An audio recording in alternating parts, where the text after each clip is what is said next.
your money. Omera, it will be kimbi. Bensouda, be ready. I've arrived, yawa. Na sija kuja na uzuri. Ambieni Bensouda sija kuja na uzuri. Nimekuja na ubad.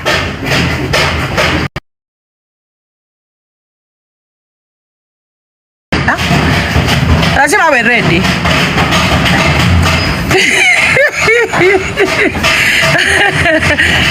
Hey, there you go with her PhD. She still uses Chat GPT to generate a post on Facebook.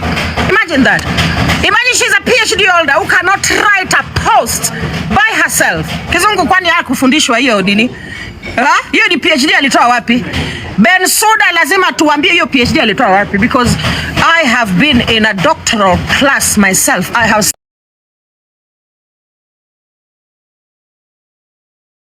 Hello guys, it's your girl Patience Status. Welcome and welcome back to my YouTube channel. If it's your first time here, make sure you hit the subscription box and put on the notification bell so that you don't forget any time I post a new video. Remember, I'm the queen of online gossip. So welcome to today's video. Don't forget to give it a like and leave a comment on the comment section. Shame on you, woman. Shame on you. Shame on you. Point of correction. Who is vying?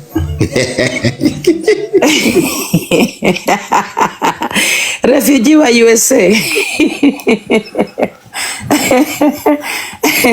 Shame on you, woman. You missed the memo. I wish. Yes, Zovia. I'm disappointed in myself that I actually got into a fight with a pig. Yani, I'm thinking, hey, I've worked so hard. Hey, mimi nimefanya kazi, guys. Mimi nikiweza waambia, hey, I've worked hard. Mimi.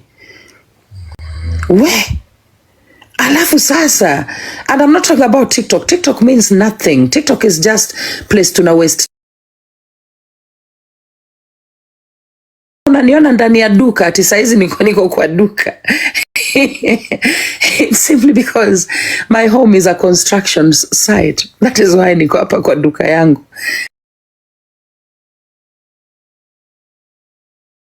Yani everything I look at, tunaangalia in terms of, in fact, let me say this for young people who are here. Yeah? Hata kama kina mama Z, msiwe hapa ati mna waste time. If there is any way unaweza ji-advance. I swear to God. The reason some of these women are so bitter Malkia, is because they never used the opportunities that they got. They never did. And even if they could have, they never got the opportunities that people like us got. Because I had entered England at the age of 26 and I went straight to the classroom because I came from Jomo Kenyatta High School. You know, I was teaching at Jomo Kenyatta High and I went straight into UK teaching. And I was earning so much money that I was sending so much money back home. You know, so the way that tumeingia ngambo ni tofauti na venye mtu kama Diana Ross ameingia ngambo. Yeah, ameingia mara ameenda mental hospital ili tu apewe hiyo paper. Amefanya all sorts of vituko. Mara amelala na baba ya mtu alafu akaenda claim huyo baba amemar bora tu apate hiyo paper, and that took her years and years. Sisi tumeingia tukaanza kufanya kazi straight away. Sasa mtu kama huyo unabishana na yeye, unapimana na yeye, unaenda wapi? Hivi kure. Ni watu wako stakwa, nilifanya, I did this, I brought sanitary towels. How about now? Tell us about today. Because they are literally gaining nothing out of their lives today. You know?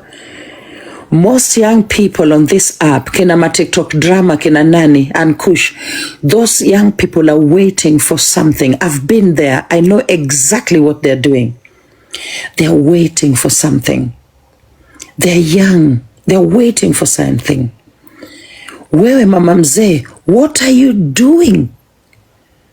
Ati nimefikiwa raka, aki mama zikoma. Thank you, Choco. 2 jobs. Kama Choco works 2 jobs. Let me say that now. You know, what are you doing? Wewe usinichomee, mimi naosha. Aya, wacha nikusikichomesa, wacha ninyamaze. Achana na kadama kabisa, achana na kadama. Aya, wacha ninyamaze. Wewe ni kadama, enda uoshe choo pole pole. Allah, you know? So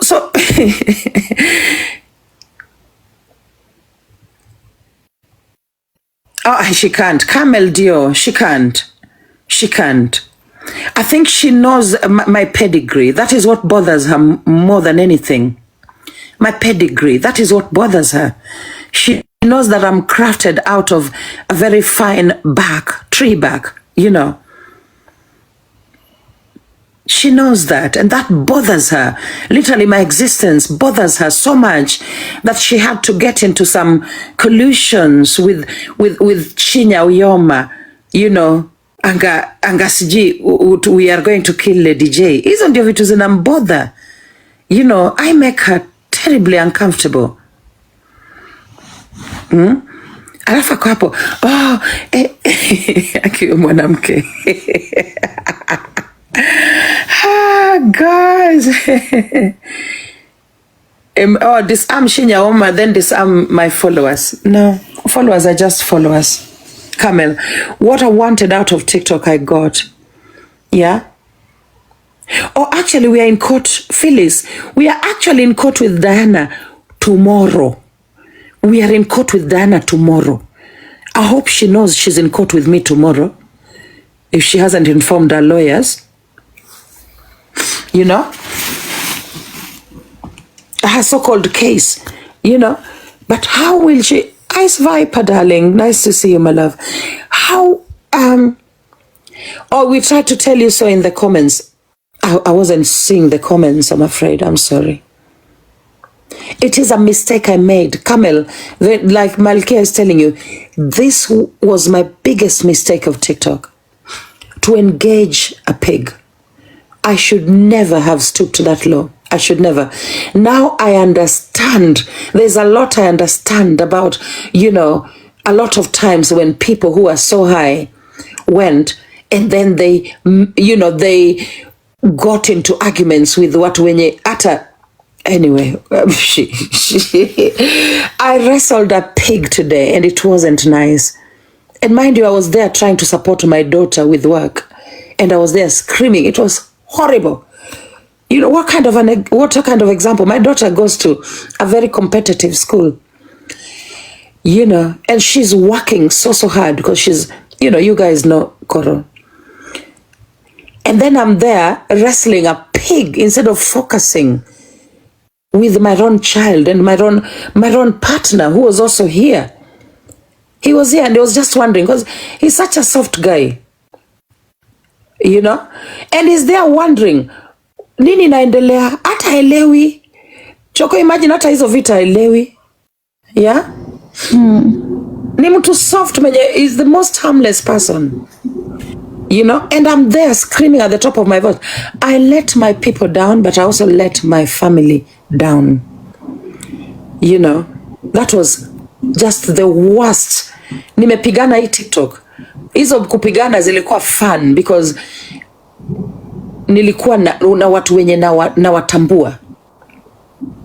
Watu wenye na watambua. You know? Maybe kama nilipiga mayowe, I'm very sure maybe Nyako was there somewhere in another box on the same live. It made sense. You know? And the reason I mention Nyako again, that is the person that made me as Lady J. That is the person that made me, you know. So mimi there, najikosea heshima, najishusha, mpaka kwa huyu kapunye.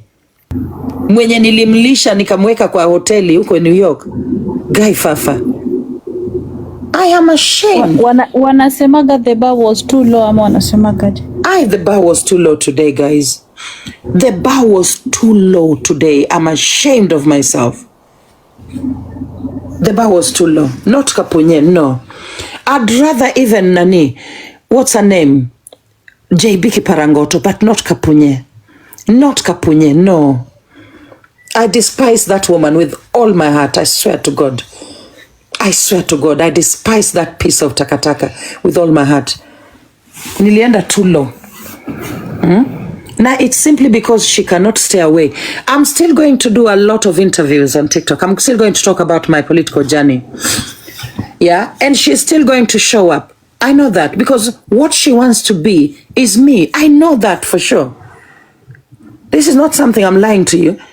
Even when I arrived from Mombasa, when I went via her house with my brand new car that I had cleared at the port, she was there asking me to give her my own car. Imagine umetoka kuclear gari yako mpya brand new, umetuma kutoka UK. Mtu anakuomba umwachie gari yako. Diana Ross, this woman. At that point, watoto wake wanaangalia mtoto wangu ni kama, mtoto wangu ametoka planet Pluto. Mtoto wangu anaongea kizunguza mapua, as we call it. The kids are just wondering, hey, will I ever go? Yeah, si utupeleke ngambo. I'm not lying. They were there pleading with me, niwapeleke ngambo na mama yake. All these things I can prove. It's only that my daughter does not like vitu za. My daughter is my children, all three, ni watu soft. Hawapendangi hizi story. They're literally, Choco, my kids, they're the opposite, the exact opposite of me. Unaona? The exact opposite of me. And I'm also a recluse. I'm also a very private person. I'm so afraid. I think, yeah. I think Cindy ayuko kwa hii account, Cindy, the main account anakufuataga, but with this one, I was trying to check. I was checking kama ako, cause nowadays ako on your tail. Yeah, she comes a lot to my lives these days. Anakuja sana, yeah. Yeah, but I'm glad ulikuwa una check kama yuko. I'm glad ulikuwa unatafuta. Yeah. So there are people, they are very, very quiet people. My daughters are very, very quiet. Cindy, hananga maneno, haongeangi hata. Coral sasa ndio mumu completely. Candy sasa ni private. Hata leo Candy was trying to find me, my eldest daughter. And she couldn't find me on the phone and she was wondering, where's mommy? And mind you, that is the very time that I was there screaming at this pig when my own child is trying to speak with me. I don't even know whether she needed me for something. Of course I spoke to her later on, but I feel like I should have, there are things I should have prioritized.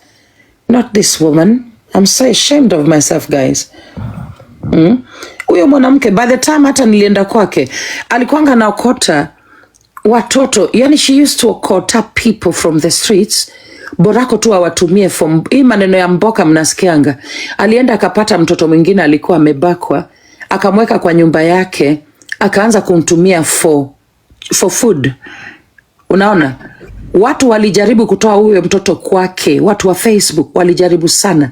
She could never leave that child to go because she needed that child for food. And fund michango za fake michango. Leo alikuwa anaongea vitu venye atafanya. The same thing she used to talk about 10 years ago. Fistula. Alibia watu Facebook na hiyo story ya fistula and fake cancer patients. This same Diana Ross, imagine. And those are the things she's still saying paka wa leo. Sijui teenage pregnancy in Homa Bay. The same things. She has not advanced in her thinking in over 10 years. Paka unamwangalia unamurumia. So I was just there thinking, I've sat in a global development class. I've done a whole unit on international development. Yeah, hata hii maneno ya dependency that she was actually talking about today, she learned that from me. I actually, when she was there pushing me to go ask Wazungu for money, my response was that there are theories I studied at the University College London. One was the capability theory, the other was the dependency theory. And then she goes, mimics, literally verbatim, the kind of mimicry that I've never seen. The kind that is shameless. Verbatim. Kwa live ya St. Clifford. Word by word. Akisema, that radical feminism does not whatever for dependency. That has nothing to do with radical feminism. And Anna, that's why I'm telling you, you know nothing about feminism. You know nothing. And that's the same thing I told you on Facebook. Read some books. But you despise, feminists of all time, bell hooks. Uko there, kila kitu bell hooks. Alikuwa ana make posts kwa Facebook. Kila kitu bell hooks. Mimi, my feminism is not based on books. Na hapo kwa vitabu ndio sisi tulierevuka. That is where we learned all the tenets of faith, of feminism. That's why we never put one foot wrong. We are not there glorifying, marriage and civility in women. We don't do that bullshit. Yeah? Glorifying civility and decency in womanhood. That is all patriarchy. Kapunye is a pick-me. She's the ultimate pick-me. Anna Benta has spoken about her sexual, what do you call them? Sexual escapades with another woman and a man. And she is there worrying about Anna Benta's decency and modesty. She's teaching things that are taught under the patriarchy, not under feminism. She is not a feminist. She does not understand what feminism is. An illiterate twat. A pig discussing issues of importance with somebody who studied these things. I studied gender at university. I did my second master's degree. I studied gender, and one of the units that I studied was actually under feminism, the different forms, the radical, the liberal, the socialist, all those. Wewe uko hapo ati I am a radical feminist. My husband, upate radical feminist ako hapo, my husband. Never. Unapata wapi? That is a sign of weakness, disempowerment. Now this isn't vitu nilikuambia Facebook. And you twisted them around to suit you. When I told you that radical feminists, first of all, they are standalone feminists. They see the woman as complete, as whole, not as a victim of a man. We don't see women as victims of men. Kapunye sees women as victims of men. Always mwanamke amefanyiwa hii, mwanamke amefanyiwa hii. Ujinga zote. Kwenda huko bwana. Yes, and that mistake I'm not making again. I know bado tunifatafata punyi kwa hizo my lives. I'm not making that mistake again. You are beneath me. Okay? Uende upige mayowe ya kwamba you come from poverty. My dad had more wealth than you ever saw in your life. Wewe zile basi ulikuanga unaongea juu zao. When I asked your brother about the buses, he told me he never saw a single bus in your homestead. He told me. Okay? So wewe na hizo sijui you come from poverty bullshit. Hogwash, all hogwash, ujinga. If that is your home, ile ndio boma yenyu. Ungezoom manyumba za brother zangu hapa towards the gate hapo kwa boma yetu. My mother died in 95. Her house cannot look good now. It's 30 years ago she died. And that was the first stone house in the entire village. Nyumba imejengwa na mawe. That house was built in the late 60s, early 70s. I'm not entirely sure which year. So where you are there, whatever, struggling, uko hapo, you come from poverty. Na boma yenyu inakaa vile. Mama mjinga ana akili. Hebu toka TikTok uende utengenezea hata ndugu yako nyumba. Enda uweke hizo madirisha liuza. Idiot. Stupid moron. Anyway, engage your level. Engage au watoto wenye unawa engage TikTok. Alafu umekuja TikTok, Lions imeshaisha. Hapo penye tulikuwa tunakanyagana, si ungepata hata Lions 7. If it was those days zetu.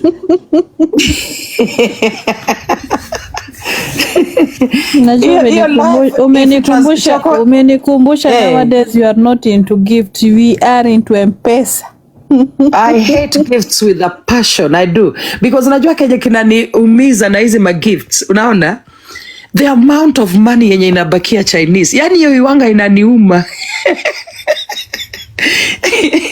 Mimi nachukia gifts sana. Mimi gifts.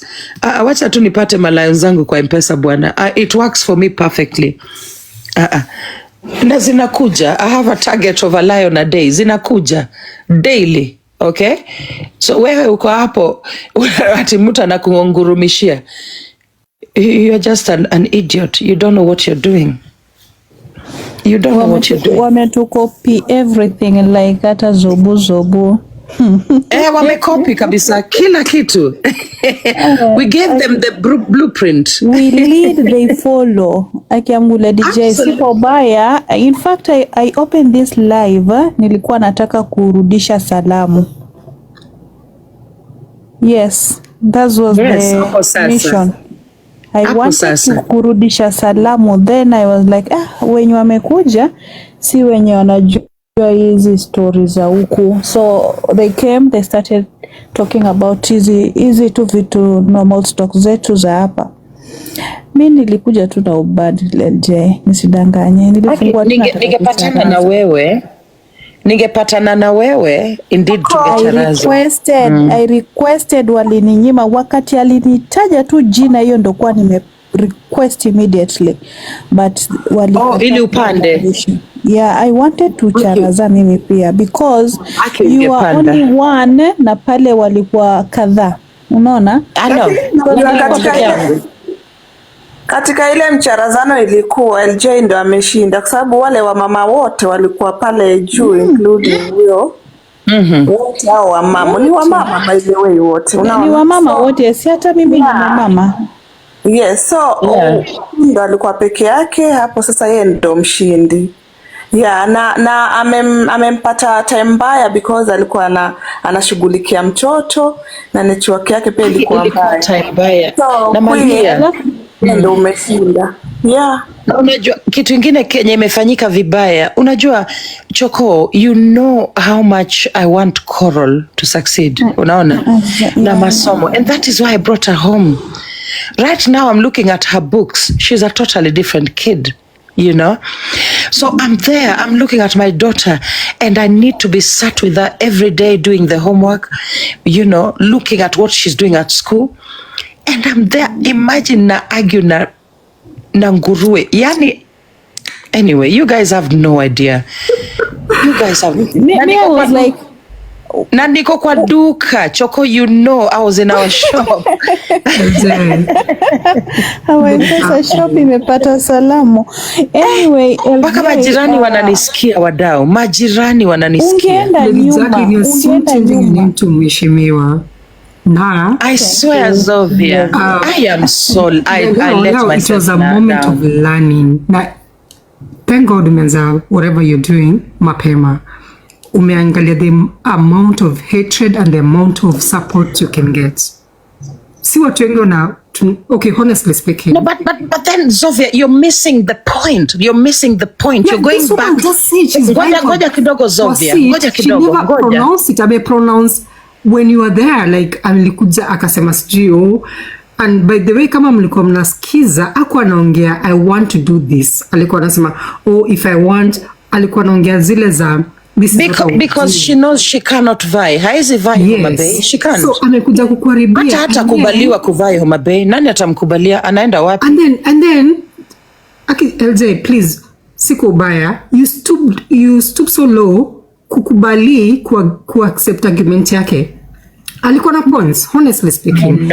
I know. Yes, yeah, I agree. Like when it went to that 200 acre of land, akakuja na like every point you're bringing alikuwa na negative thing. No, but I never spoke about my land though. I just actually questioned her on, like okay, thank God I could proclaim how much worth you are, over which eventually uta proclaim if you're seriously going for this seat, Utake Yes, I usitake. will. I will during the vetting process. Yes, I will. you Most did, definitely, yeah. I will. And that was so good of you. At least you didn't stoop that low kusema worth of this amount of money. Ukisema sijui you have this acres of land, akachukua pointia umedisplace watu. Okay. Ukasema sijui you want to bring parts zikwe, akasema that is irrelevant. See ye peke yake, so many people came about it, and I'm so disappointed that about pads. What I said about pads, Zovia, I think you missed that point. Your pads. I was there. What I said about pads was the fact that it should be an issue of the state. Yeah. I'm 1000% on parts zikwe free kwa watu shule. Egal, ushindwe, parts zinafaa kuwa free. Na hakuna mdem anafaa kukuja hapa anza kusema sijui parts once zimekuwa free, it's not about cost. President na chini kabisa. Absolutely. Na hiyo ni kitu watu wa Kenya sijui. I'm so disappointed kusikia mwanamke akisema sijui ati parts watu sijui walipe pesa kidogo. No. Hiyo kabisa, yeah, it's a very 0 point, but ni point inafanya watu wasiende shule. It's something mwanamke akikuja aseme sijui oh my God, as a woman you are let down. LJ, kama uko na koti na yeye, please usistoop this low you went today. No. I'm in court with her tomorrow, the real court, Zovia, niko kwa the real court. But remember, in court we just appear and we sit. You know, it is my lawyer is the one who's going to be doing the most. You know, so I'm not gonna be doing anything anyway. I just show up and I listen to the proceedings. That is all. Okay, yeah, I know today you're very the argument was too high. Mlianza vipoa, by the way, until she came, she went, she came back, she went, she came back, and then it got to where it got to. You are doing so good from the start. You don't need to declare anything right now. Ikifika ile point ya I haven't declared anything though, Zovia. What have I declared? It was so good of you. Yeah. And hata kama amepata zile points amepata, ni nguruwe lazima ikule. Nguruwe lazima ikule hapo sasa. It's okay. Hapo sasa. Yeah.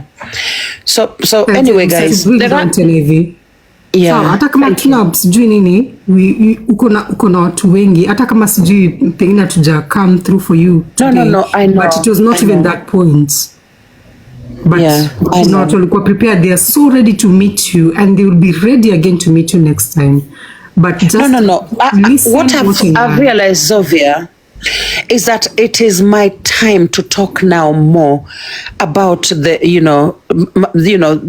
hiyo kazi inaenda kufanya Homa Bay. It is my time to literally curate conversations around that, but then of course there are things that I'm still not disclosing. This is something I was prepared on all back in 2023. I can never tell you that I'm not aligning myself with this party. It is foolishness to do that. Okay. I can never tell you, I'm standing as an independent. Foolishness to do that. I can never tell you, even those issues are self-worth, how I'm funding my campaign. Vitu kama hizo, that is foolishness to do. So kuna vitu wezi sema sahi. You just focus on the conversations around the people, what they're going, what current leaders are already doing, how you can actually work with this and that person. But other, it is all baloney. It is all baloney. I'm sure. Okay, you're too busy. You're not on the comment section. You're on the ground. You know what is happening. You're much more better to actually say what is happening. And I'm so glad you shut your mouth. You didn't talk about it. You didn't talk about it. Absolutely, it's obvious. You're so busy, which is okay. It's understandable. But next time, don't stoop to this Matusi sijui I did this.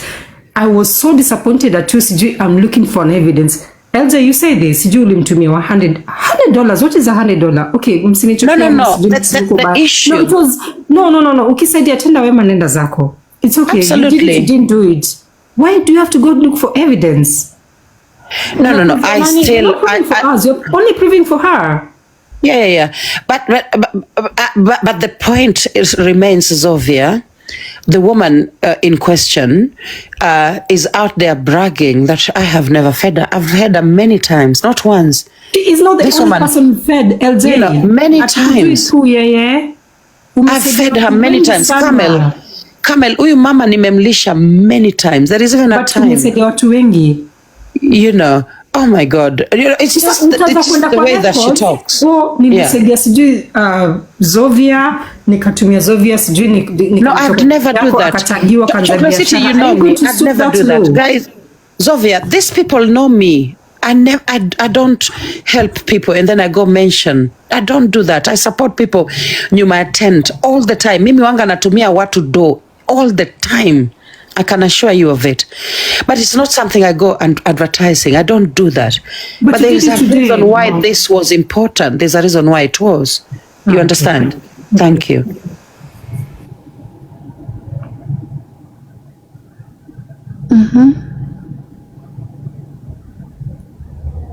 Yeah, so all in all, guys. I'm kind of believing Okaro. No. Okaro alikuwa anatumia huyo mwanamke pesa a lot of times. Yeah. And I have a feeling that now there are people hapo kwa hiyo camp yake ndio wao sasa ndio wanachukua hiyo burden because anyway, wacha nisingie hapo, but I don't think she's okay. I don't think she's okay. But anyway, maisha yake hainihusu. Shida zake hazinihusu. Wacha ni focus na zangu. But guys, I'm going to really focus too with the work on the ground. Okay? The work that I'm doing on the ground. That is all. Zingine ni makelele za TikTok. Zenye hazitanipeleka popote. They won't take me anywhere. Thank you guys. No, Good thing watu wanatafuta umaarufu at a time when TikTok has gone dry. Hakuna lions. Hey, Tomit na. Okay, Queen. Unakumbuka ile siku ulikuwa kwa It's Gracie. Then JB akakuja. Ile siku you did well. Ulifanya vizuri, but leo umeanguka kidogo, lakini kuteleza sikuanguka. Umeteleza leo. Kuteleza sikuanguka ni kusonga mbele. Yeah. I hope haitajirudia. Na we sasa ni Muhesh. Wewe ni Muhesh. Tunakuita Muhesh. Thank you, Malkia. Muhesh gonywa. Wewe ni Muhesh. Unasema yawa. Ukienda guys, let me check if I have coins. Ukienda Ndhiwa sasa hapa Muhesh gonywa golna masukari. Imagine ngoja. Unaenda kuambiwa. I know. Oh. Fast recharge offer. Sijai recharge kwa hii. Hii account ni mpya. I'm just being told. Moderator ni conditioning wa mazee. Get coins. Hala. 497.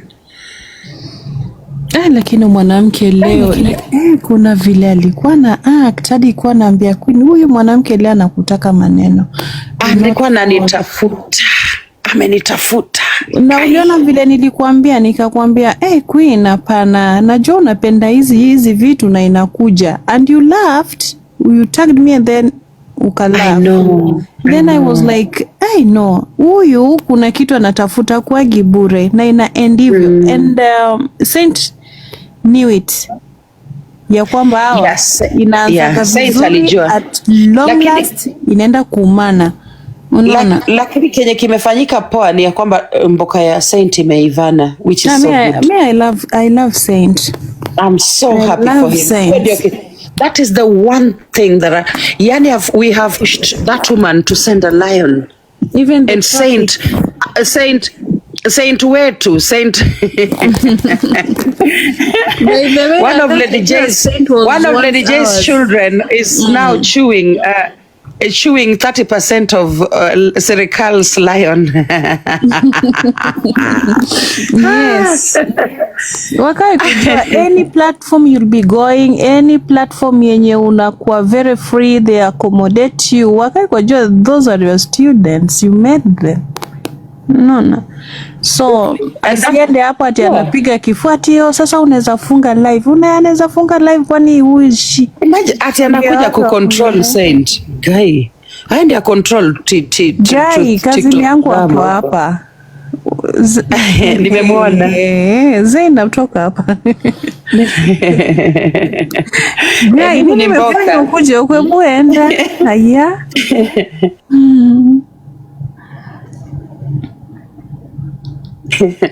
So anyway, so guys, I'm so grateful. Thank you for speaking with me.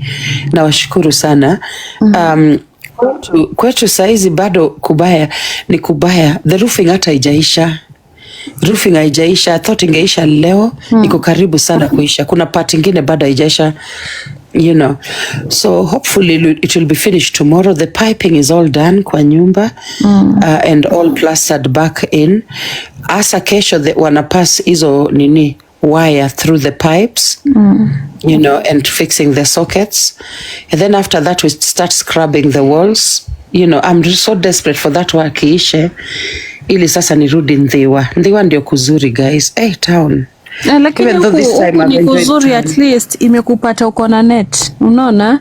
Yes, ndio. Sasa ingekupata Ndhiwa Queen kwa net gani? Ingekuwa mbaya. Ndhiwa wanga mbaya na network. Na make sure umenunua namba mpya ya kuingia TikTok, maneno ya prompts. Niko nayo. Yeah, we don't need those. Namba yenyewe si nilinunua siku ile. Yeah, ni venye tu mimi saa zingine unini I don't bother to put.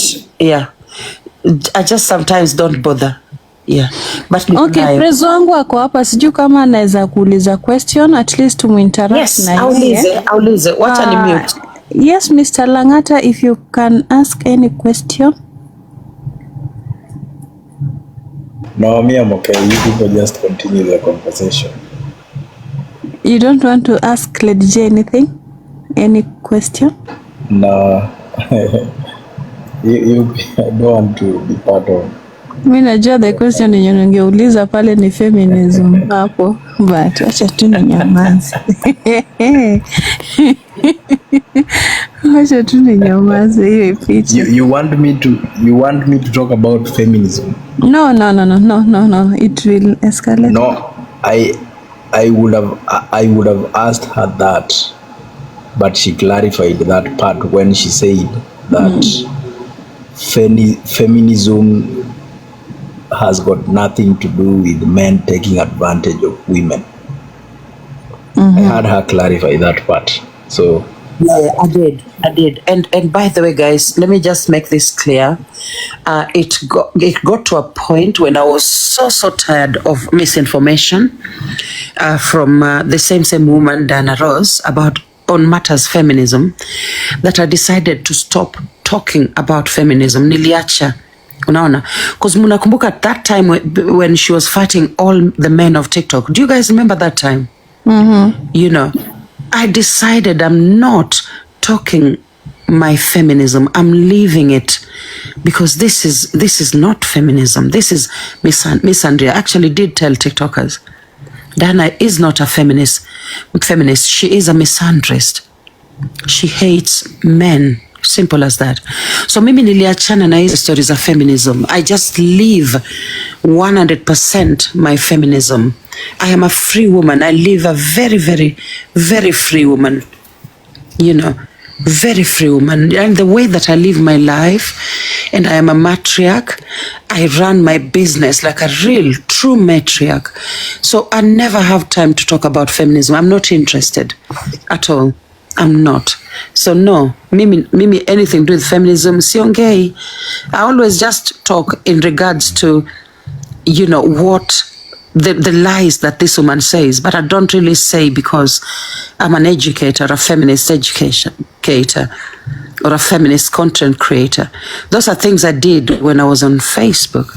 Those are the things that actually made me known, turned me into a public figure, you know, teaching young women about feminism, you know. But hiyo ni maisha yangu ya kitambo. Yeah, that is my past life. I'm not interested in it at all. Not even a tiny bit. I'm not. Thank you. Kwa Kiarabu tunazudi kusema rijalu qawwamuna 'ala nisa. Itabakia hivyo. Hakuna siku itabadilika. You know the definition of feminism itself has got nothing with the other gender taking advantage of the other gender.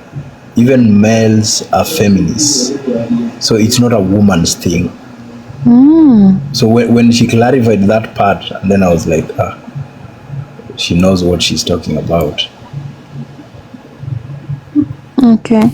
And another thing, LJ, sitaki kuinvolve na hizi vitu kwa sababu hata Kamela ameandika hapo chini. Mimi najuaga hao mafeminists wanasapotiana, kama ni mumama ndiye anasapotiwa forever and ever, and nobody will attack mumama. Lakini it's so unfortunate that yeye mwenyewe ndiye anarudi ana attack mwanamke. Like before nifungue leo nimepitia huko kwa safe place in quotes, nimepata Mercedes anashambuliwa hapo, sijui nani anashambuliwa kwa comment section. I was like, oh no, I've got a very long way to go. Salini gift. I think that's why alikuwa anashambuliwa. Maybe, I don't know. Quite sad. But anyway, guys, I love my life.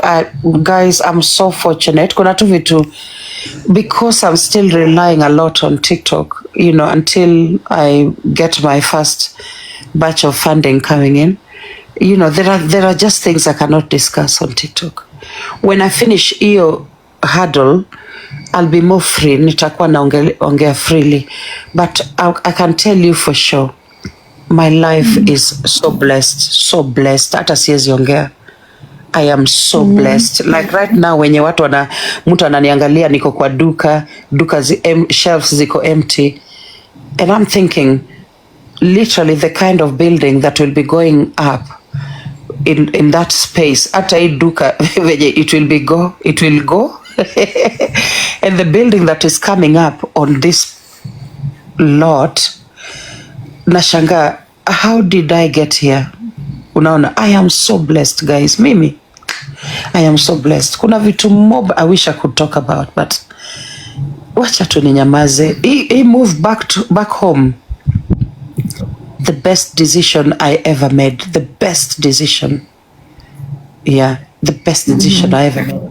And the fact that sina internet mzuri all the time, not all the time niko na good internet, I am able to observe, you know, the politics around, you know, TikTok, and also TikTok conversations and the value of those conversations, what they give back to the conversants. You know, so it is really an eye opener. You realize, in fact, there's one day, I think sikuja live, Nyako hakuja live, and then who else? Yeah, Nani Boskana kuja live. Unaona, na I just realized that TikTok was so boring. Unaona, mpaka nikahurumia watu. I actually wished I could actually just start some violence. Bora tu watu were entertained. TikTok was miserable. Was the only person who was talking was Diana Ross. You know, na hiko kikundi chake.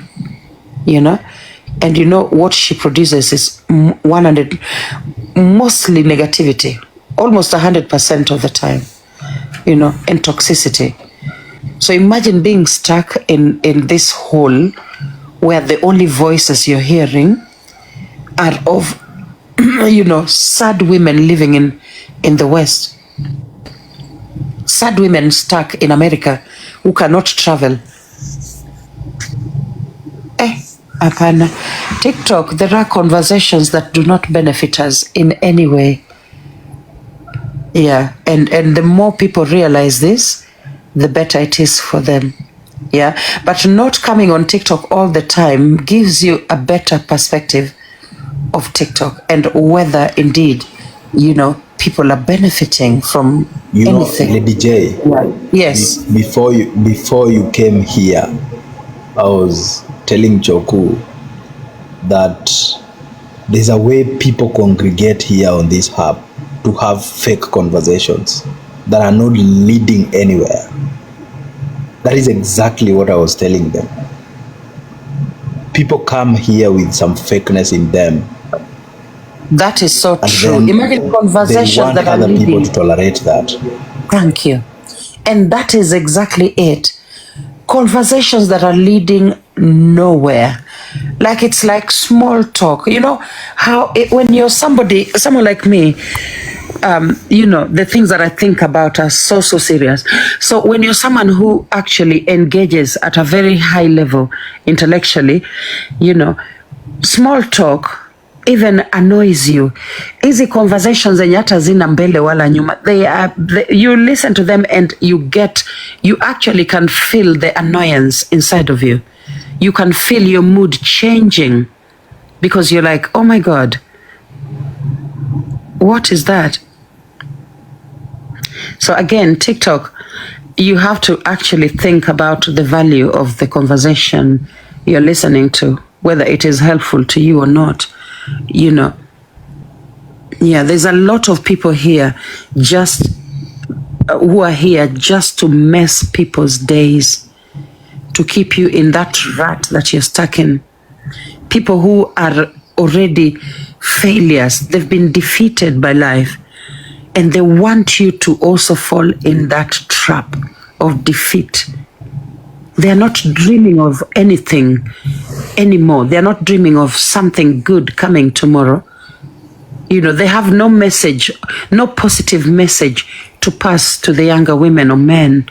They do not have dreams to sell you or something good that they've done to show you. They've got nothing to show you.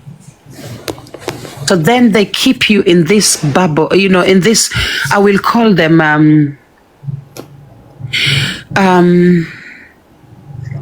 the best term for them, to be honest,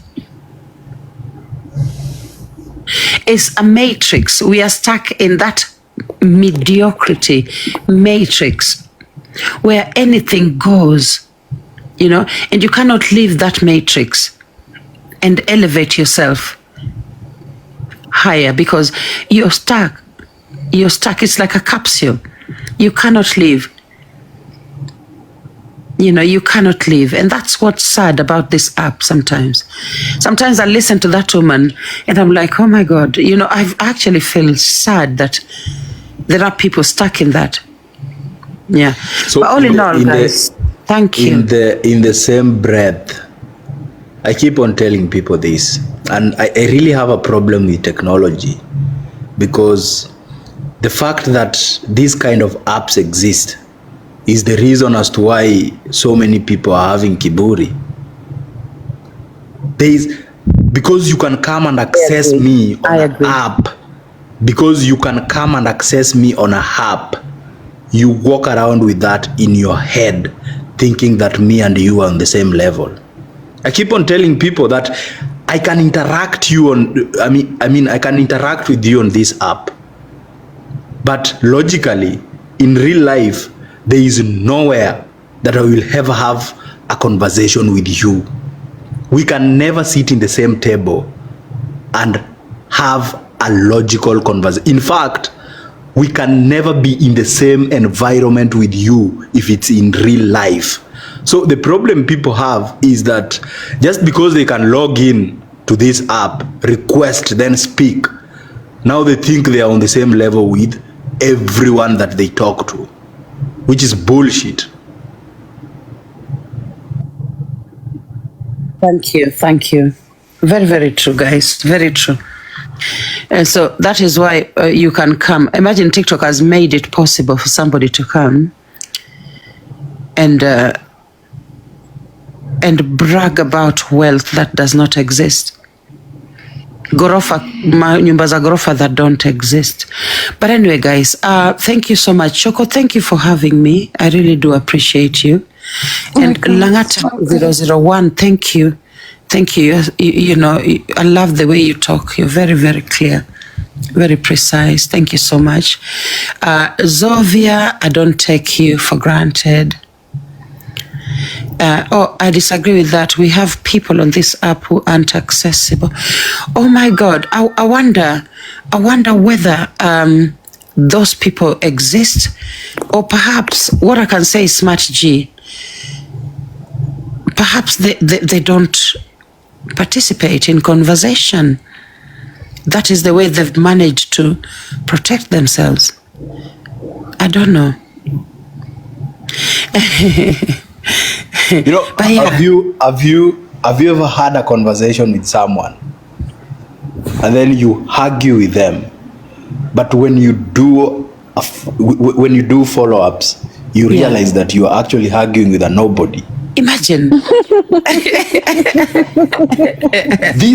this person that you are arguing with and was calling you a loser, you get to realize that this is just someone that is doing some jengo somewhere in Gedongoro. Lakini because of TikTok amepata kiburi. You people on this app. Anaosha show usiku, mchana yeye ni millionaire, 10 million worth.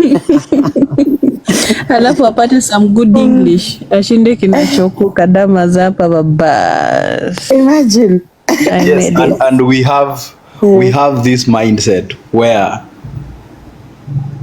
I have gone to platforms where people are just having candid conversations. Then you hear someone with polished English.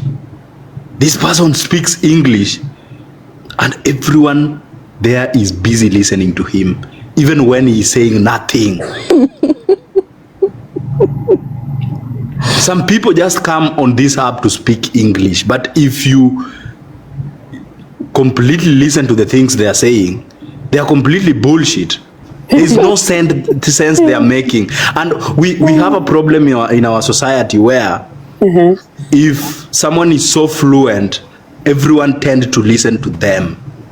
The same way when you are in primary school, you should have seen those teachers with fake big English, the guessworks. Yeah. Now you walk around in school thinking that they are the best. Yeah, actually the most eloquent teachers were always the most favorite to the kids. And I actually went through that as well in England. I think kids loved me because they loved the way I spoke. You know, I wasn't quite British with my accent, but I was quite eloquent, quite clear, you know. So they loved it. They loved how I spoke so much that they thought I was their best teacher. You know, sometimes, you know, sometimes I deliberately, this is just a deliberate act.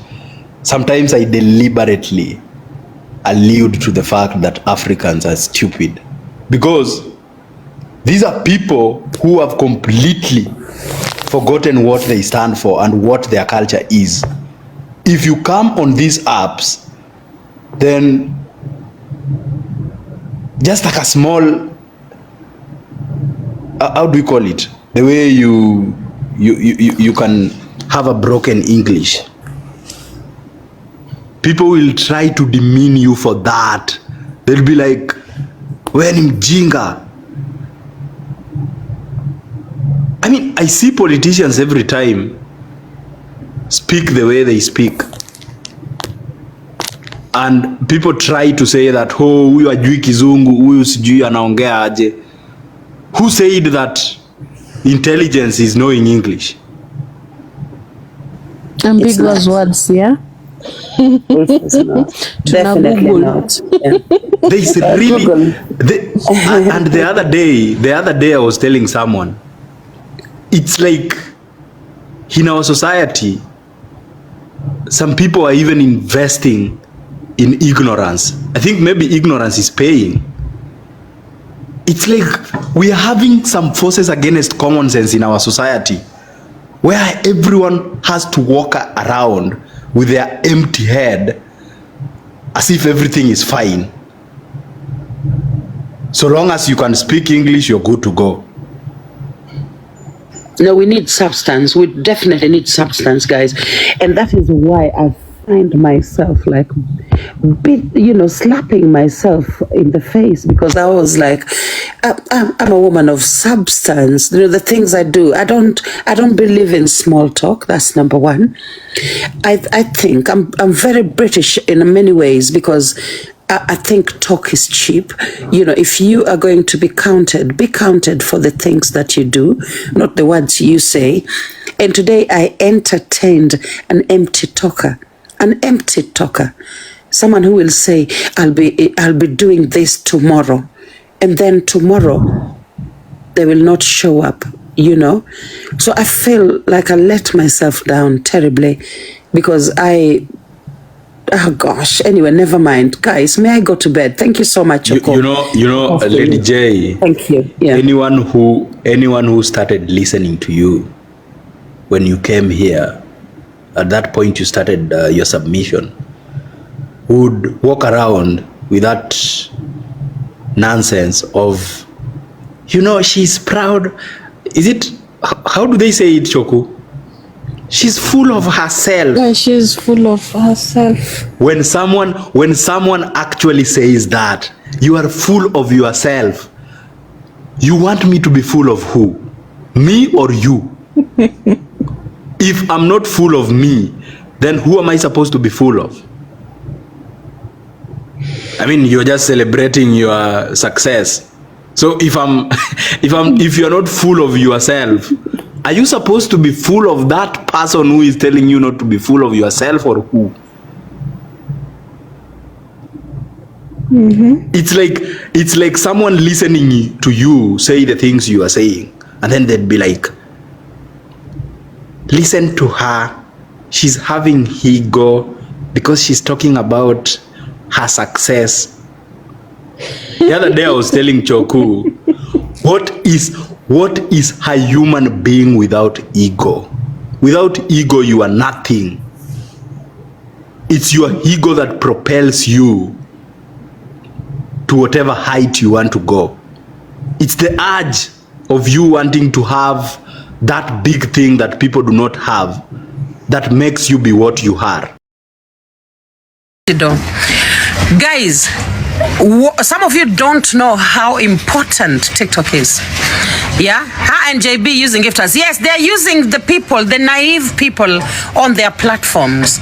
Nimesikia kwamba wamewa advise anytime ati saizi wanaenda kupiga mavita, anytime wamewaona kwa mavita wanakuja wanawa gift. Guys, is that true? Ya kwamba they actually told the people on their platforms to go around gifting them. They are going around fighting people. The people go around. My God. Hala? So that is their new mboka.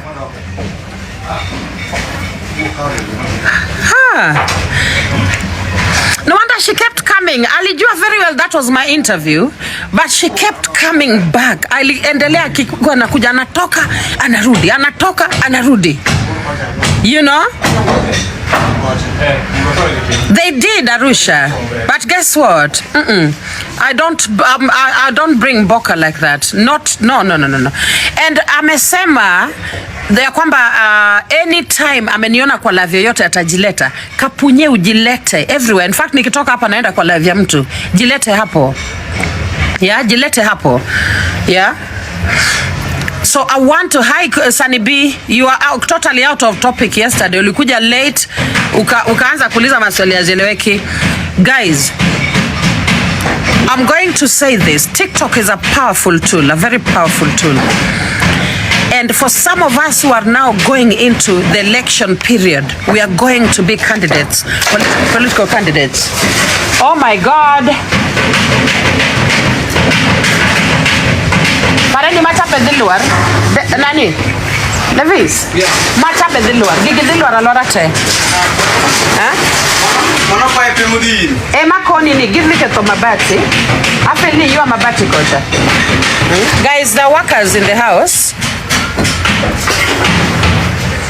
They are builders. Aya, thank you. Aya, kuna builders in the house. I'll show you guys the progress ya kazi inaendelea hapo ndani. Nitaonyesha progress in a minute, I will.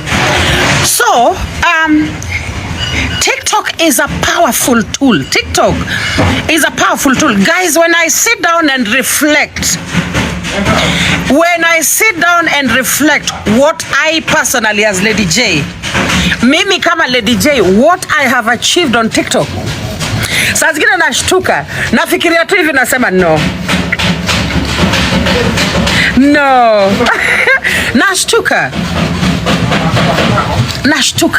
Nashtuka sana. Hii app inaweza kufanyia majabu. This app can do wonders to you. It can do wonders to you. So what I'm going to say in this is this.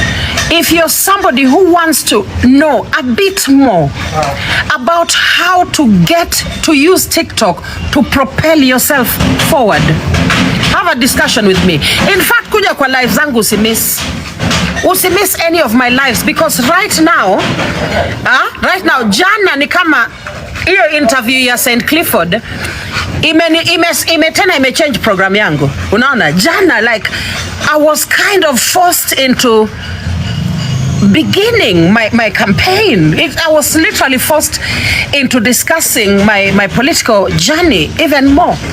Unaona? So, I am going to use this opportunity. Terilyn Kuarada, Shakahola Direct. I was literally pushed into a corner where I had to think about what exactly I need before 2027. Imagine wakina Abebo, wakina nani, wasichana wenye walikuwa wanani interview na vijana. They made me think about exactly what I want out of 2027. And now sasa I'm here thinking of the strategy, the way forward in achieving, how I'm going to achieve my success. I'm going to vie in Homa Bay. I'm not going in there to lose. Siendi, unajua initially juicy, not really juicy, but before yesterday, I was just like, okay, I can vie and I don't have to win. Unajua nilikuwa naenda na hiyo attitude ya kwamba naweza vai Homa Bay, I don't have to win so long as I participate in the process of election. But then I'm thinking, thank you Tracy. I'm there thinking, why do I actually eliminate myself before participating? Why am I putting myself second best? Yes, Bensouda is a powerhouse. Bensouda is strong. She's powerful. But I am a powerhouse. I am strong. I am successful. I am well educated, well traveled. And I know what to do when it comes to, community building and community development. Anything to do with helping society. I know that. Nilikaa kwa darasa nilifunzwa some of these things like, these are things that I've been trained to do. Kabisa kona wivu inamsumbua sana. So why, Bensouda is our current woman rep, Miss Namatsi. So why then do I sell myself short? Why am I dilly-dallying around this issue? In fact, it's Gracie. It's Gracie. If someone sees it's Gracie, tell it's Gracie kudos. Tell Abebo the toughest interview was yesterday. Those are the people I want to talk to. Wale wenye waliniweka, kwa kona. Wale wakasema, Lady J, try and answer this question. Try and answer. We want you to answer this question now. Those are the people I want in my life. Those are the people I need in my life. Watu wenye wana kucheck out, wanasema, you can do this differently. You need to know your constituencies. Within Homa Bay County, you need to know you need to know everything about Homa Bay. You need to know the role of the woman rep. What exactly are you supposed to do? How does it differ with the role of the member of parliament? You know, what kind of budget do you have, you know, to use? What are some of the projects you can actually engage in? Hizi ndio vitu nataka nifanye na maisha yangu going forward. Because everything in my life is running so well. I'm renovating some of my properties. You know, I am building. Thank you, Tretio. I will schedule an official interview. But apart from that, I am literally pushed to the place penye lazima sasa nifikirie about even a team. Unaona? I've got political advisors, I've got political mentors, but I don't have a team. Sina team bado. Sina team. Sina ofisi. So guess what? This is now the time that I'm going to be putting up an office and a robust team that is going to start the journey across Homa Bay. The journey begins now. Sio kesho, sio 2026. Now, I'm here and this is the reason I decided to come home early. Okay? So, thank you so much, Max. So I am going in very, very strong. Sina time ya upuzi, time ya kuwaste in pointless conversations.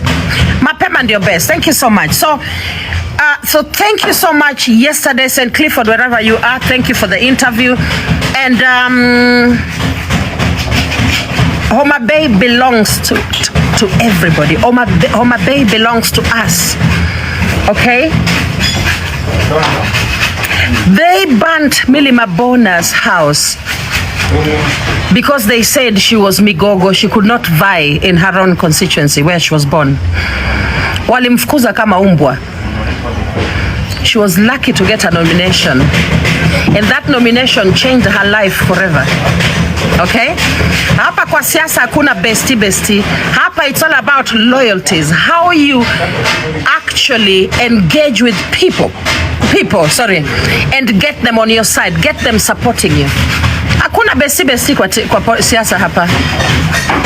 Okay? So Millie Mabona walichoma nyumba yake wakamfukuza. Millie got nominated.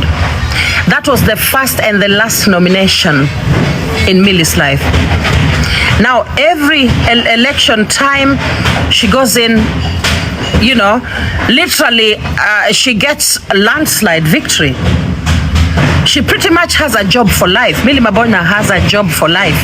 Anaweza vai mpaka retire at the age of 65, 70. Anaweza retire even at the age of 80, having been the longest serving member of parliament in history. Okay? So I want to go in with that same mindset ya kwamba I am going in to win, not to lose. Yes, Bensouda is scary. Yes, she's been in the seat one full term. Yes, she is a tough person to wiggle around. But guess what? I am tough. I am very tough. You know, there are things that I've done that even that Bensouda, I'm very sure she's never done. Okay? So why then do I sell myself short? Because, oh my God, Bensouda. Why? Oh, Bensouda, somebody needs to tell Bensouda that there is a new what do you call it? Educator in town. Bensouda was a primary school teacher. Bensouda alikuwa mwalimu wa primary. Not that I'm despising primary school teachers. Okay? Mwalimu wa primary school.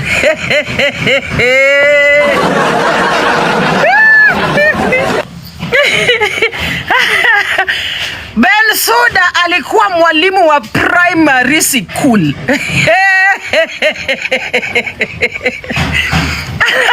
Alafu mimi natishwa, I'm sleeping and waking at night and worrying about Bensouda.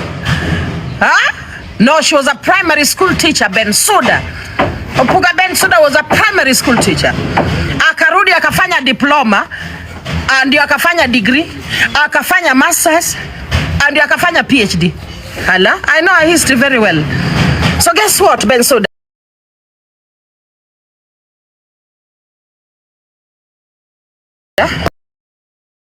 What, Bensouda?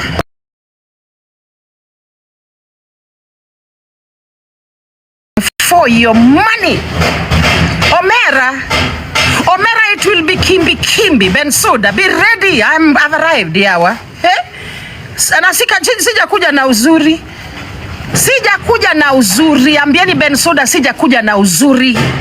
Nimekuja na ubad.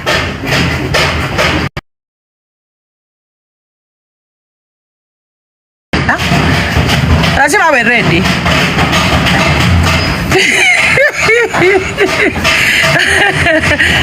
Hey, there you go with her PhD. She still uses Chat GPT to generate a post on Facebook. Imagine that.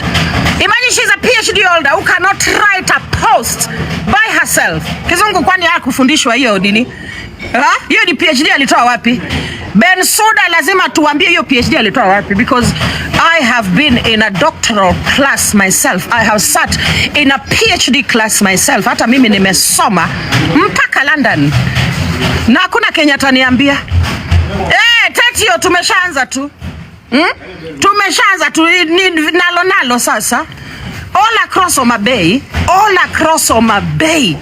Nitamkimbiza huyo Bensouda 1 hour. Apia, nitakimbiza huyo Bensouda Homa Bay hata amini. Mpaka aanze kuimba, huyu ni nani? Ametoka wapi?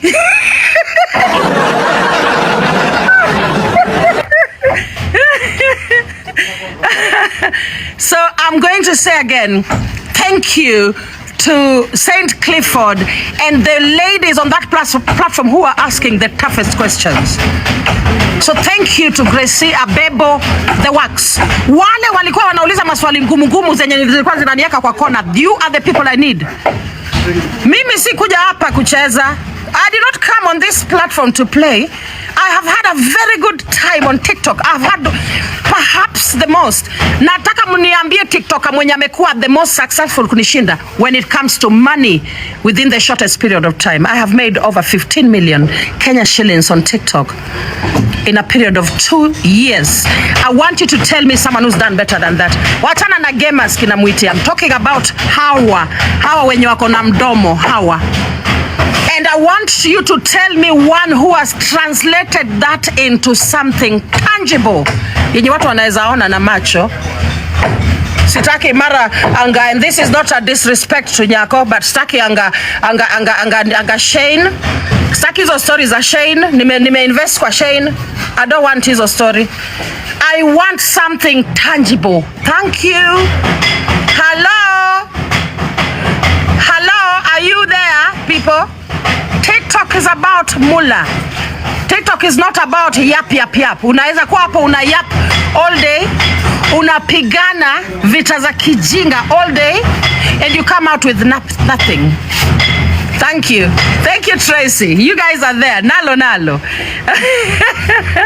So again, the journey has begun mpaka mwisho. Going forward, all we are going to talk about is the journey to Homa Bay seat. Okay? The journey towards clinching that seat in Homa Bay. I am not going into that race to lose. So fellow contestants, okay? All those coming to vie alongside me, you have to be as tough as Bensouda to compete. Nimewambia mapema. And I'm not talking about uneducated refugees in America. No. I'm not talking about uneducated from 2 dropout refugees stuck in America. No. Nyinyi tafuteni chokora kama nyinyi muongee nao. Daydream now. I'm talking about educated to postgraduate level people, decent women who started planning about their lives over 20 years ago. Okay? So kwa hivyo tuwe focused wadau, tuwe focused. Thank you very much. Don't get it twisted wadau. Thank you. I'm signing out. Simu inaenda kuzima. I wanted to show you what's happening around the house. Let me do that very quickly. Ni end live kabla hii simu ijazima.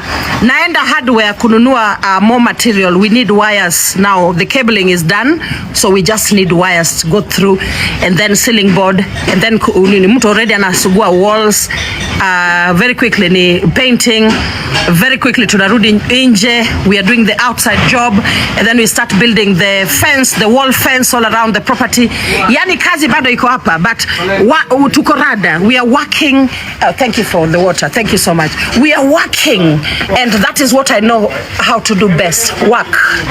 Yeah? Say longer, please. Oh, the problem is my phone is going off. Let me show you what's happening around the house very quickly. Okay, this is my main property in Kisumu.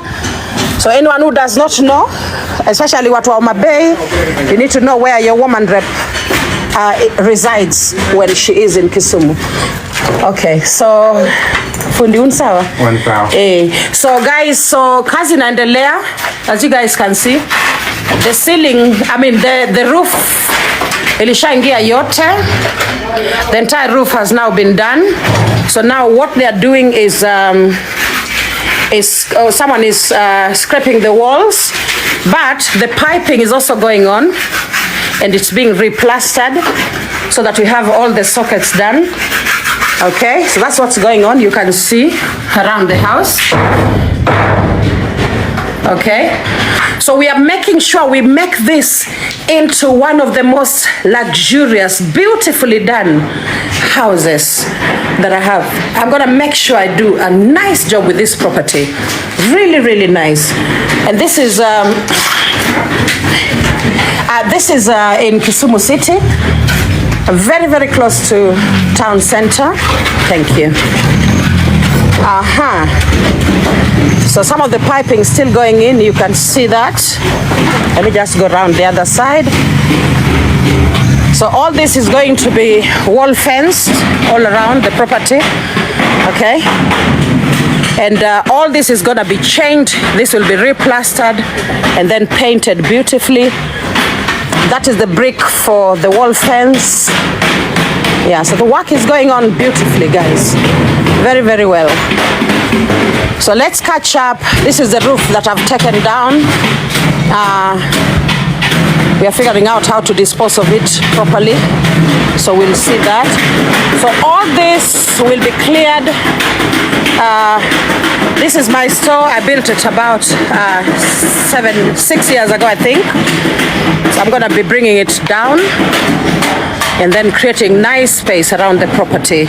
Okay, so it's a lot of work going on. Quite a few. Thank you, Tracy. Quite a few tradesmen in here doing different jobs. So quite exciting. Quite exciting. Yeah. So all in all, kazi bado inaendelea. Bado fundi yako pale juu, finishing this side of the roof. Yeah, so I'm quite pleased with what's going on. So that's so far, that is the work happening in the house. Yeah. So tukutane baadaye wadau. Tukutane baadaye. Munikonfirmie kama network bado iko. Kwa sababu imeenda ni kama imeenda quiet. Yeah. So focus guys. Focus. If iko. Thank you Terilyn. Thank you Mrs. AI. Yeah, so if you, thank you Tracy, thank you my love. Saloma, I see you darling, I see you. So if you ever learn anything from me, at least learn focus, work focus. Okay? Learn work focus.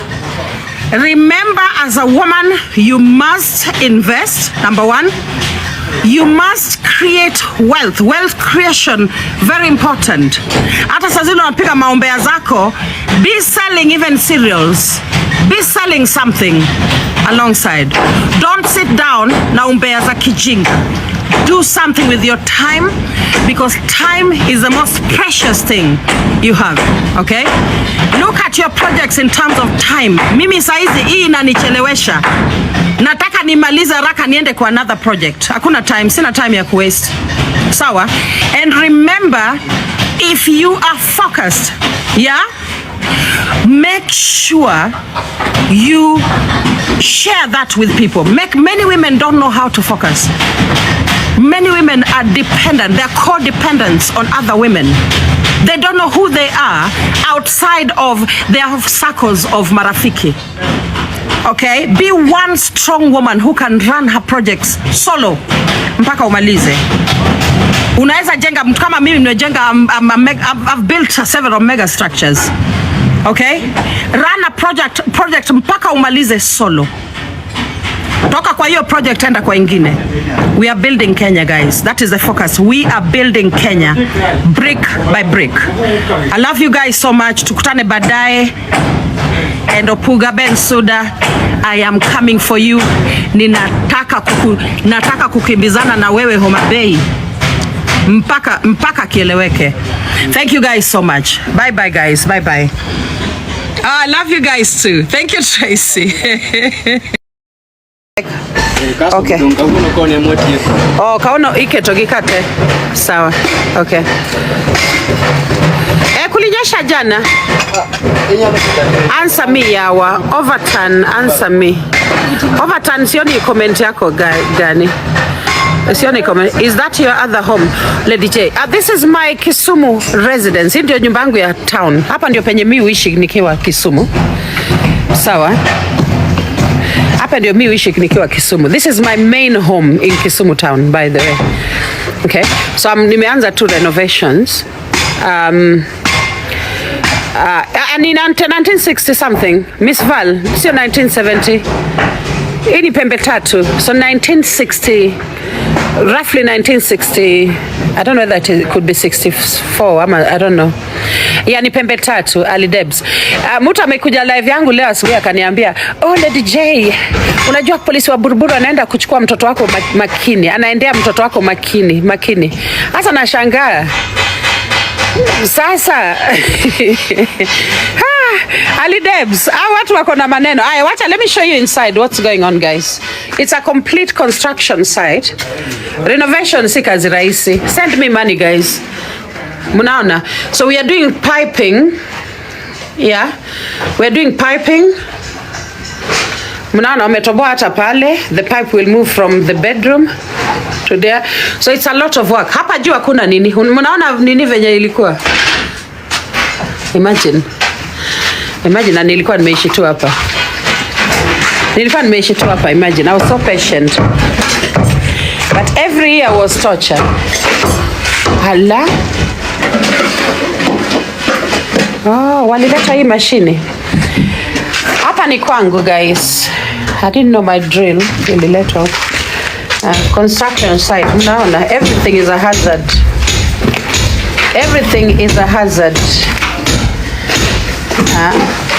Hazard kila mahali. Yeah. Hii ni nyumba yangu, guys.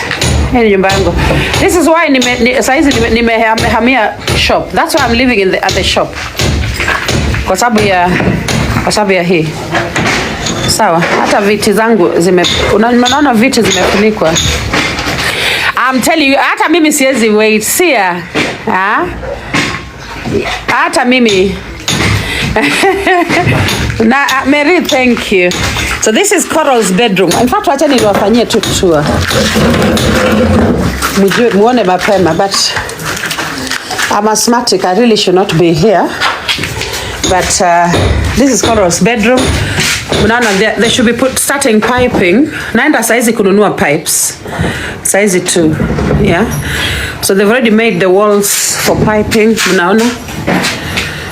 And I actually came to, oh my God, yes, bike near to. The bike belongs to myself and Baba Coral. This is our bike, motorbike. Near to. So very soon mutaona nikiendesha hii bike, by the way. It's very new. And a helmet ndio here. Okay, so I brought that bed from the farm. This bed came from England, by the way. It used to be Cindy's bed. Cindy, are you still here, darling? 4 million ni mingi.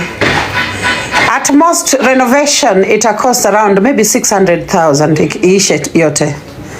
So far, nime spend I think 150k. So far 150k pekee. Hata sijafika 200. Yeah. Hot mama, thank you. Mnaona? Yeah, so they are doing sasa ya nini? Ile ya okay, never mind. Unaenda live tukiona. Uende live tukiona. Ama kwetu ndio expensive. Renovation, it depends on what you're doing. Renovation haikuangi that expensive. I'm not changing any windows. And then we had a fire a few years ago. Ilichoma kuchoma. Mnaona? Fire ilichoma. Na mnaona mabati mpya. That is a new mabati that has just gone up.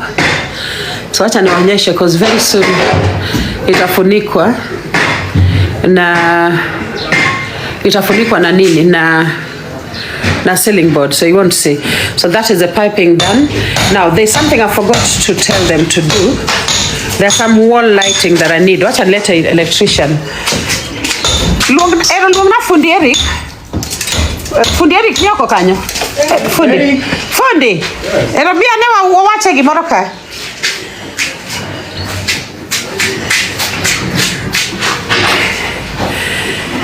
Okay, so there are some wall lighting. Fundi, nitiere gimoro mana paro na dwaro. Nitie taya moko mag wall. Mune tramike to guide wall kamae, kod kama. Inyalo position nagi the exact spot koni, kamoro kacha, kod kacha. Room ni, kende. Nyalore? Kamoro ka. Kod kamoro kacha. Wajisi picha. Let me show you a picture. 1 minute guys. There's a screenshot nilichukua leo kwa live ya msichana mwingine. Ina no light ge. Yeah. Okay. Inyalo position nagi malo kamoro kacha nikacha. Okay. Mano ni sikona inya. No bede diere kamoro. Kod kocha. Yeah. Nero kamano. Yeah. Koro inye kitimo piping, kitimo kiparo man. So, yeah, thank you. All right, so at least I'll get my lights, my wall lighting. So that's sorted. Luggage zenye zilitoka ngambo, hata sijawahi fungua. Hata sijui nini ko. Do you know I've even forgotten what I brought from England in March? My luggage is still iko tu venye ilifika. Mnaziona? Venye zilifika, sijafungua mpaka leo. Nilienda farm. Guys, I love the farm. I normally arrive here na naenda farm. Naisha farm. At least farm niko na nyumba poa. So, I like soft life. My kitchen. Hapa si Nyawita. This is Pembe Tatu. Guy, Nyawita ni penye duka yangu iko. Huh? Oh, Timmy ndiye anauliza na shop iko wapi? Why is Timmy asking about the shop? Guys, msikuje mninini? Kuja Timmy, karibu dukani. Lakini msiniue guys. Mimi sina maneno na mtu. I'm just a girl, guys. I'm just a girl. Don't kill me, oh. Please, musiniue. I'm just a girl. Username. Akiwa sinimalize bwana. Asa hii tutatoa. Hii ni ya kitambo haki 19. Ebu neni. So this is how kitchens were in 1960. Oh, mommy call me. I'm calling you, honey. I'm calling you. So that chimney tunaitoa. It's useless now. Yeah, tunaitoa. But then I'm gonna be knocking all this kitchen down. Okay, shall have you back. So I'm gonna knock all this built-in kitchen. Unamunaona? Hizi zote nitavunja. And I'm gonna have a modern kitchen here. Look at the sink, guys. Imagine meishi na hii sink almost 10 years. Because I've been in this house 10 years now. Tangu I'm going to work. Oh, Cindy's going to work. Cindy, let me get the other phone. Let me call you on the other phone just now. Yeah. Plastic bag mana an godo cha. Gamna go ekona kacha. Agot ne sindi simu. Agot ne sindi. Wapi huko?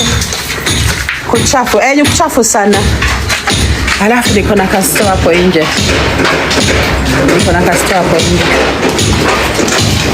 Wacha nitoke. Sasa hii kitu ndio nimeogopa. Hii roof yenye natoka. Nimeogopa hii kitu bwana. Hapo niko na kasto nilijenganga hapa nje. Lakini pia nitakuwa na I'll be bringing this store down. The minute I'm done with the renovations, I'll be clearing this.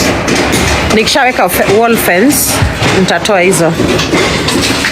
Alafu sasa I will beautify the compound. The compound will be very, very pretty. Very pretty. Yeah, I want to make this home as good enough for a political aspirant. Msisahau ya kwamba niko kwa ballot. Yeah, this is the official residence of Lady Jacqueline. Apart from, of course, probably the house on the hill. The hacienda on the hill. Yeah, it's a lot of work. Kuna kazi mob. But I want the house to hold the whatever. Okay. So, fence ndio hiyo. This is the fence I have right now.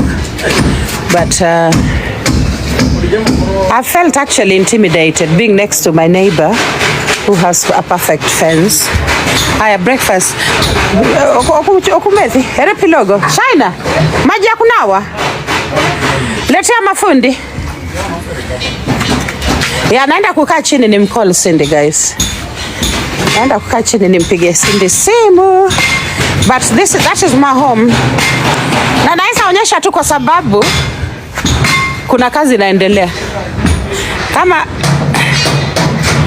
Kama kungekuwa na kazi inaendelea, siwezi onyesha. I can't. But I cannot wait for that home to be good. Alafu, guys, this is the irony. I won't say the irony because people will use it to attack me. Let me just be quiet. I will not state the irony. Watu wengine wanga wanangoja tu niongee kitu. Change frame ya mlango tiles na panes. Nampigia simu sahi. Si niko na simu nyingine, nampigia saa hizi. Let me call her. Nipe kazi ya mjengo. Guys, hao fundi wenye wanafanya kazi hapa, hao ndio wamejenga nyumba zangu zote since I started building. They're the ones who've been building my properties. Na hao ndio wamejenga ile shule ya Ndhiwa. Oh, Nerea, thank you, darling. Hao ndio wamejenga ile shule kubwa ya Ndhiwa. And you know, shule ya Ndhiwa is a mega structure. It's a big structure. Na huyu fundi ndiye ameijenga. Hata nyumba yangu on the hill, building a house on a hill vile.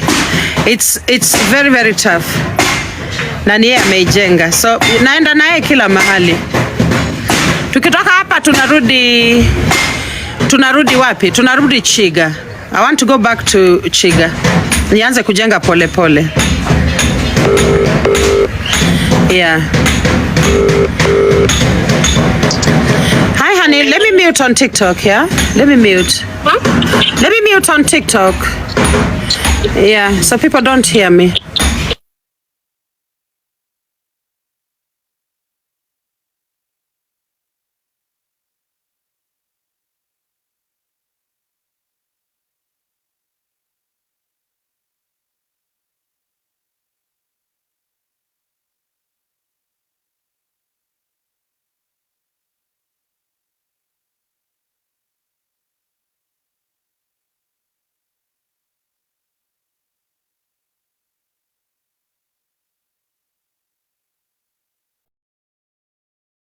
Liz, I see you, God's daughter. I see you. So the main road is there. So this is a court. So Pembe Tatu is such a tiny estate, by the way. Tuko tunda courts kama tatu ine hivi. Yeah. Now you have Kioi as a near threat. Hakuna Serenity. Nilimwambia jana aende alambane na mamake huko idiot. I know that's uncomfortable, but I'm telling him again. Aende kabisa, mjinga sana. Kioi mjinga, Masaya nanuka mjinga sana, idiot. He can do me nothing. He's a stupid moron, loudmouth. Endeni mumwambie nimesema hivyo. Okay? Huyu anaweza hata muandika kazi ya nilindie mbuzi. Si mmeona niko na mbuzi mingi huko kwa farm? Yeah? Mwambieni Kioi akuje, nitampatia kazi ya kulinda mbuzi. Hala, idiot. Hata venye aliingilia story yenye haikuwa yake, akaanza kukimbia all around TikTok. Mjinga sana, hana akili. Stupid moron. Anyway, sema fundi wanakunywa breakfast. Akuwe mchungaji, akuja nilindie mbuzi. What would Kioi tell me? Kioi anaongea wapi penye women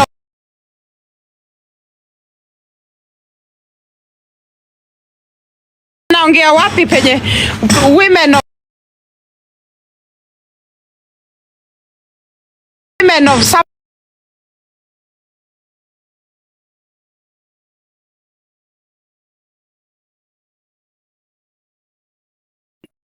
yaani saa zile unacharaza mtu inafaa uconfirm ya kwamba uko na nini? Uko na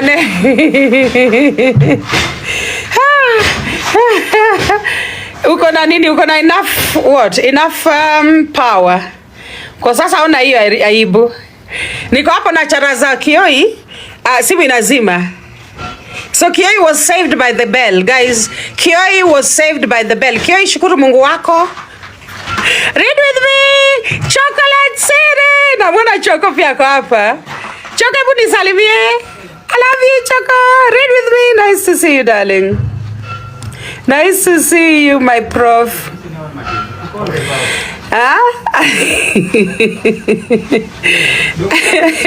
Yes, read with me. Aneni mami. Adwa the Ane construction site. Good morning, DCIO. Nice to see you. Hi, Choco. Choco pia ananita japuonj koma. I'm renovating my house, guys. I'm not building anything. And I've moved out of here. I'm living at the shop. It was nice staying at the shop last night. Hapa, I'm actually worried ya kwamba I will inhale bad stuff. Wenye wananijua, mnajua niko na asthma. I'm an asthmatic. So such environments are not safe for people like us. But all in all, I decided to come and have a look around. Ndio nitoke niende. Saizi nataka kwenda kwa hardware, nataka kwenda kununua pipe za wiring hizi. Wacha niwasho. Sasa hizo pipe ndio naenda kununua saizi. Naenda na electrician. We're going shopping. Afu tulete afanye hizo wiring piping zote. That is what my house looks like right now, but I cannot wait to finish. Mpaka nipake rangi. Hii wall inaenda kusuguliwa. I don't know when they're bringing people to start scrubbing it. But look at the way that wiring ilifanywa kwa hii nyumba before. Guy. I cannot wait for all that to be gone. Oh my God. Yes, I'm looking forward to the new house. I'm looking forward to it. So this is my official residence while I'm in Kisumu. This ndio nyumba yangu main. Yeah. So siku moja Mungu akinijalia,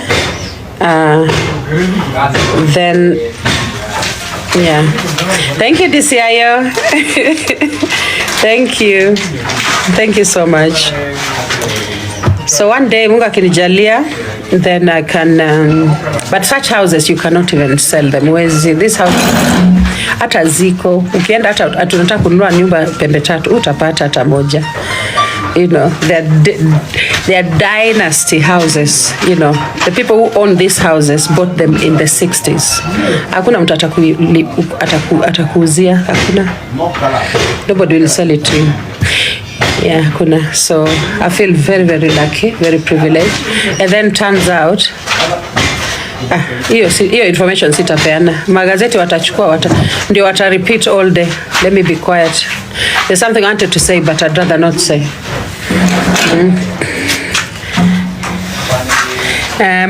Mashavu kama ya panya.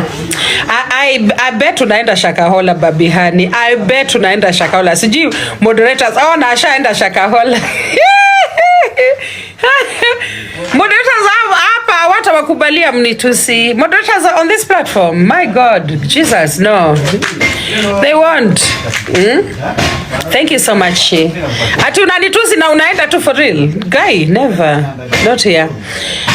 Aki nani, Terilyn nimengoja message sioni. Terilyn. Tindi, sasa. Nice to see you, darling. Nice to see you. Guys, achani niwaache niende ninunue material ama twende na nyinyi. Lakini hiyo itakuwa too much hassle. Hi Merimo. Imagine Sia, imagine. Ameka to the wrong number. Iko huku. Nini? Ebu umeka kwa nini WhatsApp yangu ya UK. Ebu weka WhatsApp yangu hii namba iko kwa page. Weka kwa WhatsApp ya page. Yeah, nikutumie saizi tu. Niko na kakitu kadogo. Nikutumie. Terilyn, niweke kwa WhatsApp ya page. Disi ayo kuja unitembelee. Tufagie nyumba pamoja. Disi ayo kuja tufagie nyumba pamoja. Kuja unitembelee. Upatie. Hiyo ndio content yenye nafaa unapatia watu wa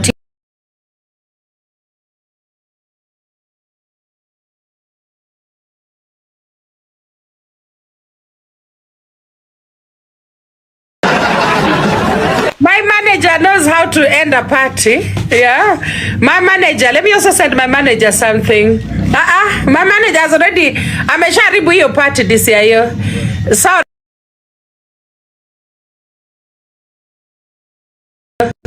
Sorry.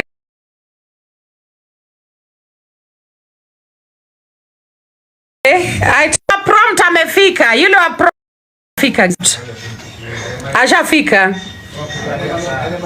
Ananitumia ma prompts already.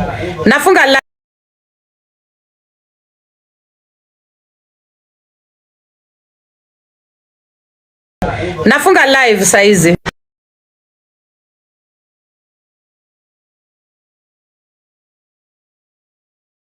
Nafunga live saizi.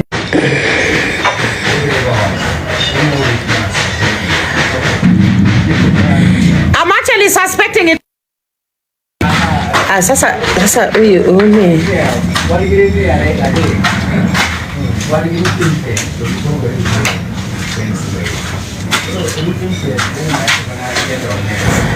Bado nangoja Terilyn. The only thing I'm waiting to do. It is here, but I've not put internet on it now. It is here. When I'm doing a serious live, I cannot allow mtu wa prompt kunimes. Hii live ilikuwa tu ya kijinga.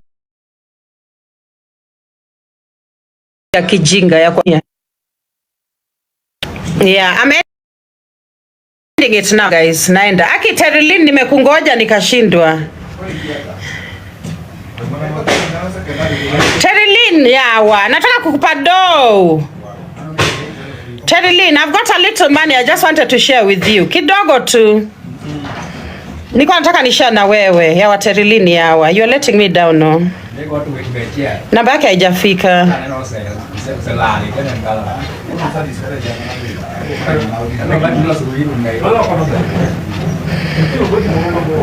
I will. This year I will. That is my family.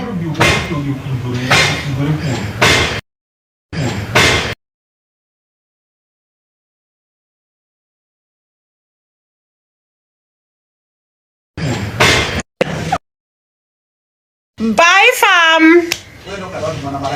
Umetuma kwa message. Hebu acha niangalie kwa message. Messages hakuna imagine messages siji sim card ya hii sim card siji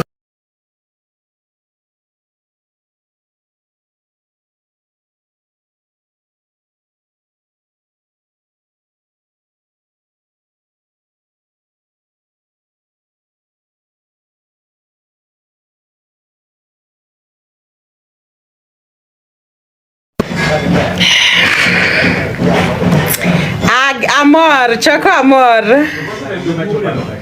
Chocolate City. Remind them to follow your backup account. Guys, can you follow me, please? Guys, follow me, please. Tarilini, nishakutumia kakitu, darling. Nishatuma kakitu. Follow me, please, guys. Follow my account. Kolo amekuja hapa. Kolo, wewe siku moja nitakucharaza. Kolo, siku moja nitakucharaza hii TikTok. TikTok haitakalika. Kolo, I'm just giving you early warning ili ujue what is coming. Kolo, juzi nilikuwa nataka unipandishe nipate followers. Kolo, hapa kwa TikTok ni wewe ndio nimekuweka kwa mfuko. Akani, Collins, Akani. Nyathima wange tar, nyathimo chaji, nyathima unge ungwana. Omera, Akani. Collins, Akani, in Collins, Akani, in. Ibo ye. Thank you, Terilyn. Thank you, Terilyn. Mwambieni Kolo, nimemweka kwa mfuko yangu. Lady G amekuweka kwa mfuko. Wewe mtoto mdogo una adabu. Una adabu. Wewe. Haya. Guys, siku moja nitaamka tu na Collins. Ngojeni tu. Wacha saizi, wacha nimwache. Alright guys.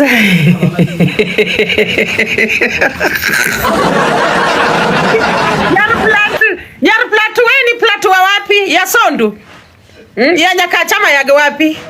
Uja platu wako ready for violence. Ako ready kuanza kucharaza. Koma.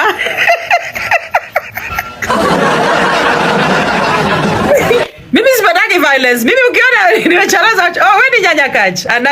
Nice to meet you. Violence zangu wanga tu small zile za kijinga. I don't like violence. But Kioi yenyewe nilimtusi for real. Kioi nilimcharaza for real. Ule mama kichwa mbaya ule wa Kisii nilimcharaza for real. Lakini most of the people na charaza hii TikTok wanga tu jokes, guys. I'm never serious. Chill. Mkiona na charaza Boscan, most of 80% itakuwa fake. Only 20% will be real. Boscan napendanga tu kumchokoza. Yeah. So lazima mjue, you know, which is hapa nini content, nini real. Unaona, ukishajua kudivide, separate the two, uko sawa. Uko sawa. Utachukua vitu kwa roho hapa TikTok. Utaenda tu wacha wacharazane. Yeah, it doesn't bring food to my table. Let them address each other. Wakichoka watanyamaza. Yeah, that's how you will see everything. You'll relax. You'll just relax. You'll just be going through your life, doing your business. Yeah. So otherwise, guys, thank you so much. Have a lovely day. DCIO, thank you for the gifts. Nyako wanga content yote 100% of the time. Content.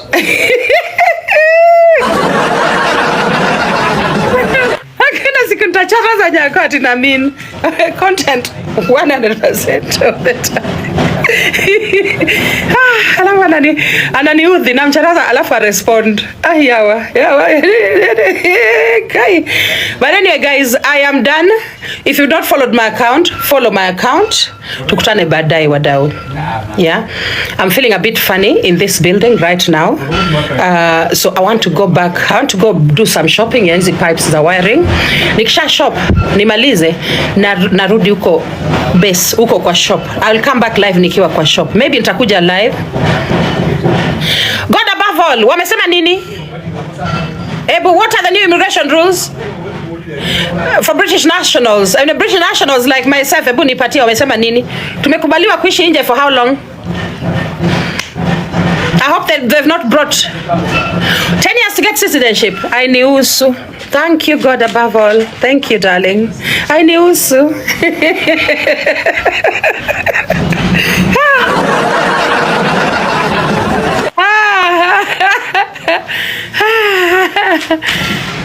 Yeah, the new Gimoro, honey. Choco, thank you so much. Yeah, citizens wasiguswe. Hapo ndio akisema oh, you have to come back every 2 years ama every 3 years. Hiyo sasa ndio nitaumia because I love being in Kenya. I love living here. Nataka, in fact, my dream, guys, wachani niwaambie. My dream nikiwa nimeishi huko home, huko UK. Ilikuanga kuishi Kenya even for 1 month straight bila kutoka. Yani nilikuwa natamani hata kuishi Kenya 2 months bila kutoka. Those silly things that people take for granted. Nilikuwanga natamani sana. Saizi nimeshaishi hapa how many months? From March. Na tuko May. Hey gosh. Oh, dependence. Mimi nilimaliza hizo vitu kitambo Yuan. Even relatives wenye bado wananikujianga wanasema Nyathinya mera tere nyathi uniendi England. Unajua those aunties, unajua au ma aunties, unajua mimi aunties zangu ni they are all teachers, they are all school teachers. My auntie last born wa kina Madhe, she's a tutor at a college, teachers college. So wote ni walimu. So watakuja hapo with their posh Luo English. Wanasema you know, yeah, na kwa naongea kwa Kijaluo, tere nyathi unieri England. Unaona venye wanasema peleka huyu mtoto wenyu England. That is her daughter. Daughter yake amemaliza college. Anataka kupatia hiyo mzigo.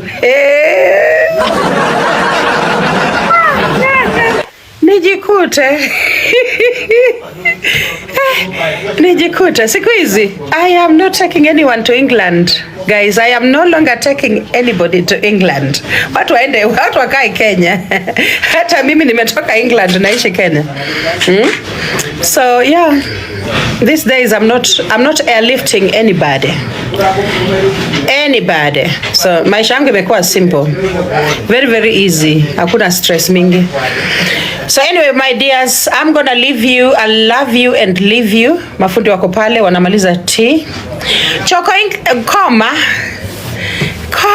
Si unakuja kwa jirani yangu huku. Koma. Hala. Jesus. Haya, guys, achani niwaache.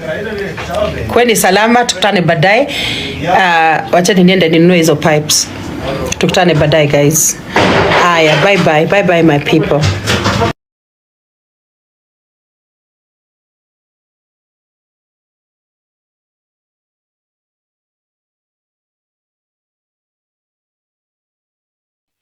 So thank you so much for watching the video to the end. Remember to like, share, comment, and if you have not subscribed, please make sure you subscribe and put on the notification bell so that you know every time I post a new video. So guys, thank you. I'm gonna see you on my next video. Bye.